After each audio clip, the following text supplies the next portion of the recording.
Hello students, কেমন আছো তোমরা? উইথ এসএস ম্যাম চ্যানেলে তোমাদের স্বাগত।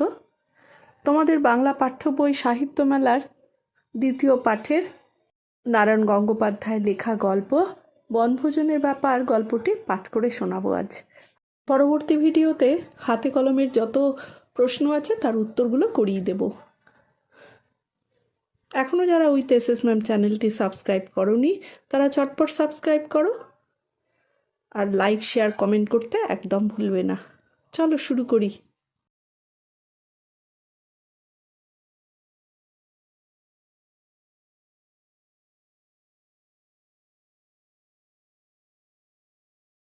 হাবুল সেন বলে যাচ্ছিল পোলাও, ডিমের ডালনা, রুই মাছের কালিয়া, মাংসের কোরমা। উস উস শব্দে নোলার জল টানলো টেনিদা। বলে যা, থামলি কেন? মুর্গ মুসল্লাম, বিরিয়ানি, পোলাও, মশালদার দোসে, চাউ চাউ, সামি কাবাব। এবার আমাকে কিছু বলতে হয়।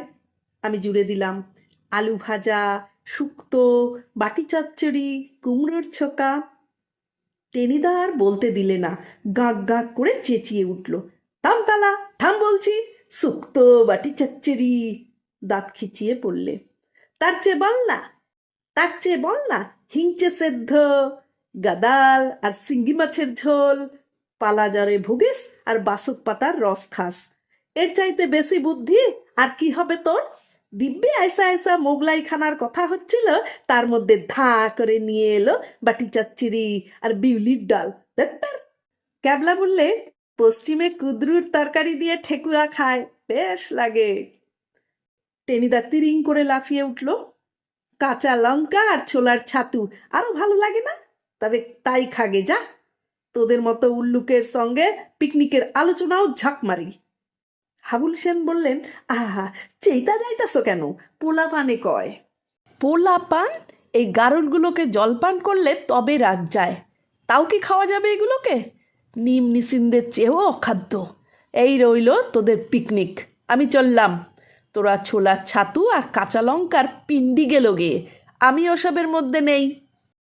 সত্যিই চলে যায় দেখছি, আর দলপতি চলে যাওয়া মানেই আমরা একেবারে অনাথ। আমি টেনিদার হাত চেপে ধরলাম, আহা, বসো না, একটা প্ল্যান ট্যান হোক। ঠাট্টাও বোঝো না। টেনিদা গজগজ করতে লাগলো, ঠাট্টা? কুমড়োর ছোকা আর কুদ্রুর তরকারি নিয়ে ওসব বিচ্ছিরি ঠাট্টা আমার ভালো লাগে না। না না, ওসব কথার কথা। হাবুল সেন ঢাকাই ভাষায় বোঝাতে লাগলো, মোগলাই খানা না হইলে আর পিকনিক হইল কি? তবে লিস্টি কর। টেনিদার নড়ে চড়ে বসল। প্রথমে যে লিস্টটা হলো তা এই রকম: বিরিয়ানি, পোলাও, কোরমা, কোপ্তা, কাবাব দুরকম, মাছের চপ। মাঝখানে বেরসিকের মতো বাধা দিল ক্যাবলা, তাহলে বাবুর্চি চাই, একটা চাকর, একটা মোটর লরি, 200 টাকা। দেখ ক্যাবলা, টেনিদা খুশি বাগাতে চাইল। আমি বললাম, চটলে কি হবে, 4 জনে মিলে চাঁদা উঠেছে 10 টাকা 6 আনা। টেনিদা নাক চুলকে বললে, তাহলে একটু কম সম করেই করা যাক। ট্যাকখালির জমিদার সব তোদের নিয়ে ভদ্রলোকে পিকনিক করে।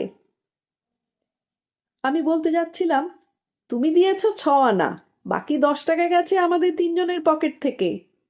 কিন্তু বললেই গাট্টা, আর সে গাট্টা ঠাট্টার জিনিস নয়, জুৎসই লাগলে সে গালপাট্টা উড়ে যাবে। রফা করতে করতে শেষ পর্যন্ত লিস্টটা যা দাঁড়ালো তা এই: খিচুড়ি, পেলা রাজহাঁসের ডিম আনিবে বলিয়াছে, আলু ভাজা, ক্যাবলা ভাজিবে, পোনা মাছের কালিয়া, পেলা রাঁধিবে, আমের আচার, হাবুল দিদিমার ঘর হইতে হাত সাফাই করিবে, রসগোল্লা লেডিকেনি ধারে ম্যানেজ করিতে হইবে। লিস্টটি শুনে আমি হাড়ি মুখ করে বললাম, ওর সঙ্গে আর একটা আইটেম জুড়ে দে হাবুল, টেনিদা খাবে। হ্যাঁ হ্যাঁ হ্যাঁ, পেলার মগজে শুধু গোবর নেই, ছটাখানে ঘিলিও আছে দেখছি, বলেই টেনিদা আদর করে আমার পিঠ চাপড়ে দিলে। গেছি গেছি বলে লাফিয়ে উঠলাম আমি। আমরা পটলডাঙ্গার ছেলে, কিছুতেই ঘাবড়াই না। চাটুর্যেদের রোয়াকে বসে রোজ দুবেলা আমরা গন্ডায় গন্ডায় হাতিগন্ডা সাবার করে থাকি। তাই বেশ ডাঁটের মাথায় বলেছিলাম, দূর দূর, হাঁসের ডিম খায় ভদ্রলোক, খেতে হলে রাজহাঁসের ডিম, রীতিমতো রাজকীয় খাওয়া। কিন্তু কোথায় পাওয়া যাবে শুনি? খুব যে জালিয়াতি করছিস, তুই ডিম পারবি নাকি? টেনিদা জানতে চেয়েছিল। আমি পারতে যাব কোন দুঃখে, কি দায় আমার? আমি মুখ বেজার করে বলেছিলাম, হাঁসে পারবে। তাহলে সেই হাঁসের কাছ থেকে ডিম তোকেই আনতে হবে। যদি না আনিস তাহলে তাহলে কি হবে বলবার দরকার ছিল না, কিন্তু কি গেরো বলো দেখি। কাল রবিবার, ভোরের গাড়িতেই আমরা বেরুবো পিকনিকে। আজকের মধ্যেই রাজহাঁসের ডিম জোগাড় করতে না পারলে তো গেছি। পাড়ায় ভন্টাদের বাড়ির রাজহাঁস আছে গোটা কয়েক, ডিম টিমও তারা নিশ্চয় পারে। আমি ভন্টাকেই পাকড়ালাম। কিন্তু কি খলিফা ছেলে ভন্টা! 2 আনার পাঁঠার ঘুগনি আর ডজন খানেক ফুলুরি সাবড়ে তবে মুখ খুলল।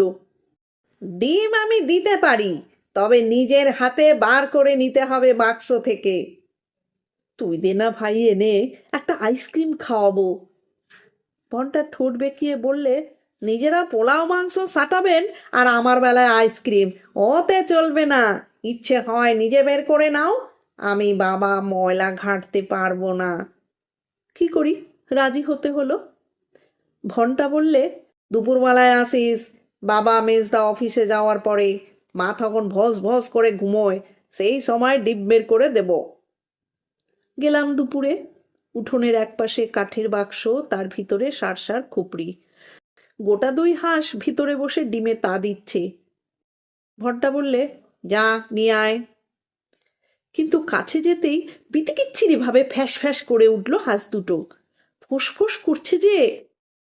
ভন্টা উৎসাহ দিলে, ডিম নিতে এসেছিস, একটু আপত্তি করবে না? তোর কোনো ভয় নেই পেলা, দে হাত ঢুকিয়ে। হাত ঢুকিয়ে দেব? কিন্তু কি বিচ্ছিরি ময়লা!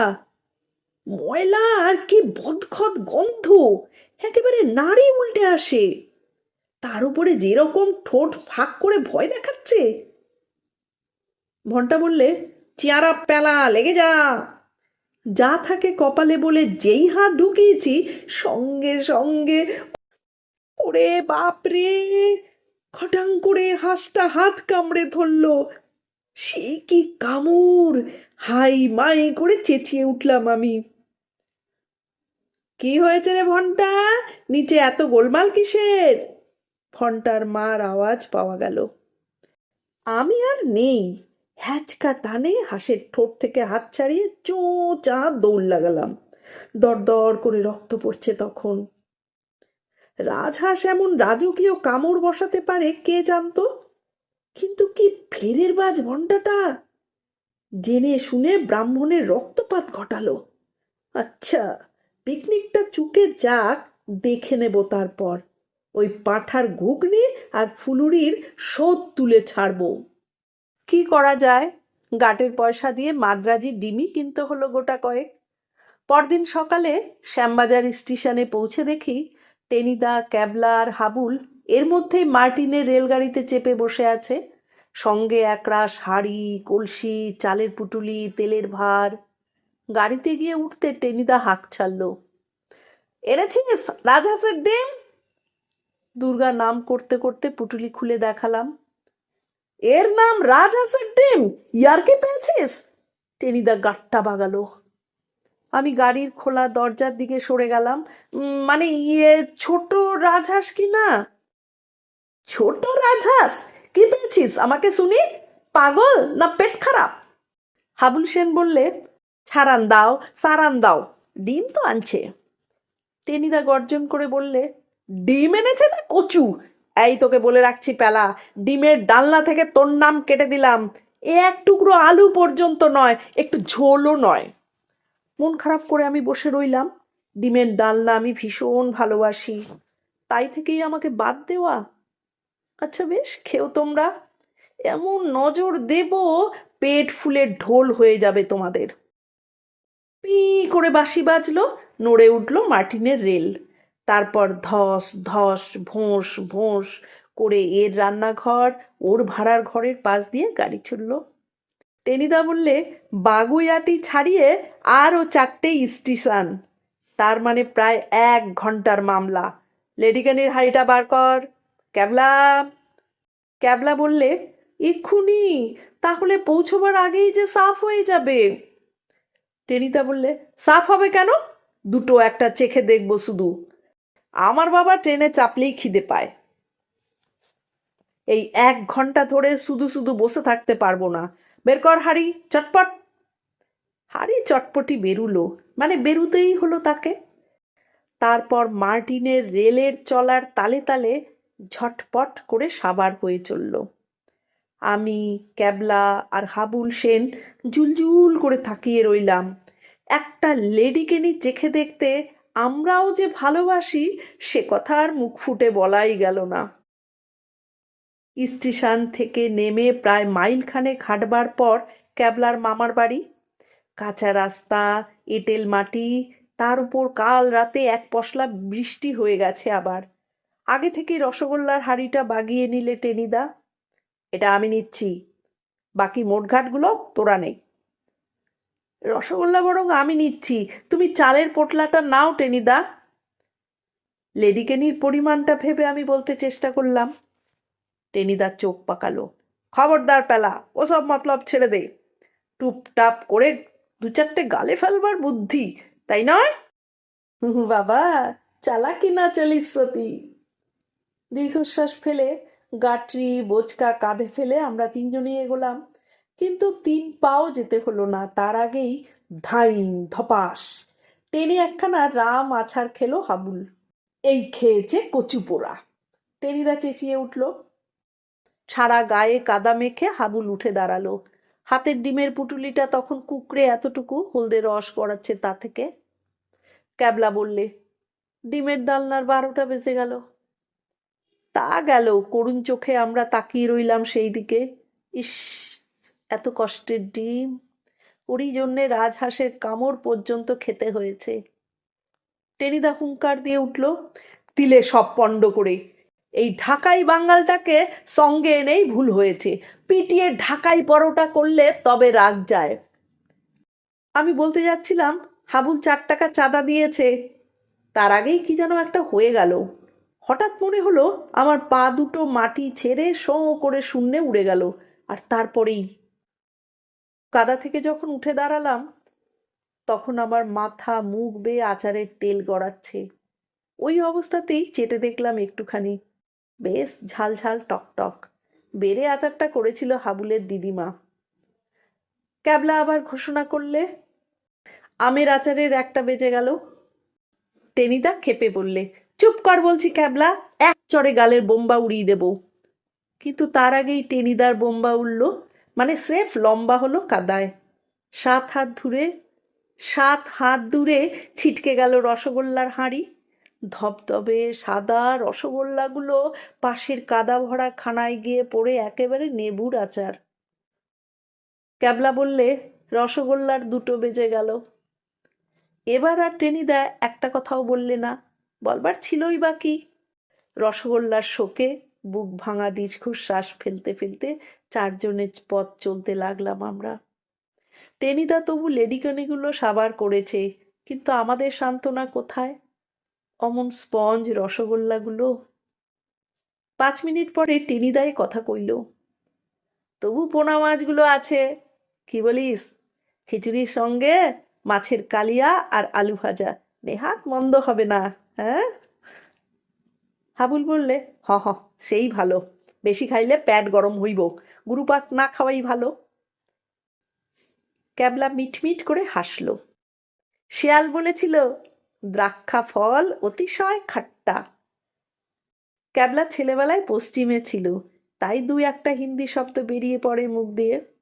টেনিদা বললে, খাট্টা? বেশি পাঠামি করবি তো 4টা বসিয়ে দেব। ক্যাবলা ভয়ে স্পিকটি নট। আমি তখনও নাকের পাশ দিয়ে ঝালঝাল টকটক তেল চাটছি। হঠাৎ বুক পকেটটা কেমন ভিজে ভিজে মনে হলো। হাত দিয়ে দেখি বেশ বড়সড় 1 টুকরো আমের আচার তার ভেতরে কায়েমি হয়ে আছে। জয় গুরু। এদিক ওদিক তাকিয়ে টপ করে সেটা তুলে নিয়ে মুখে পুরে দিলাম। সত্যি হাবুলের দিদিমা বেড়ে আচার করেছিল, আরো গোটা কয়েক যদি ঢুকতো। বাগানবাড়িতে পৌঁছলাম আরো 15 মিনিট পরে। চারিদিকে সুপুরি আর নারকেলের বাগান, একটা পানা ভর্তি পুকুর, মাঝখানে একতলা বাড়িটা। কিন্তু ঘরে চাবি বন্ধ।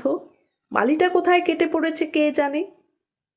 টেনিদা বললে, কুছ পরোয়া নেই, চুলোয় যাক মালি, বলং বলং বাহু বলং, নিজেরা উনুন খুঁড়ব, খড়ি কুড়োবো, রান্না করব। মালি বেটা থাকলেই তো ভাগ দিতে হতো। যা হাবুল, ইট কুড়িয়ে আন, উনুন করতে হবে। পেলা, কাঠ কুড়িয়ে নিয়ে আয়, ক্যাবলাকেও সঙ্গে নিয়ে যা। আর তুমি? আমি ফস করে জিজ্ঞেস করে ফেললাম। আমি? একটা নারকেল গাছে হেলান দিয়ে টেনিদা হাই তুলল। আমি এগুলো সব পাহারা দিচ্ছি। সব চাইতে কঠিন কাজটাই নিলাম আমি। শেয়াল কুকুর এলে তাড়াতে হবে তো। যা তোরা, হাতে হাতে বাকি কাজগুলো চটপট সেরে আয়।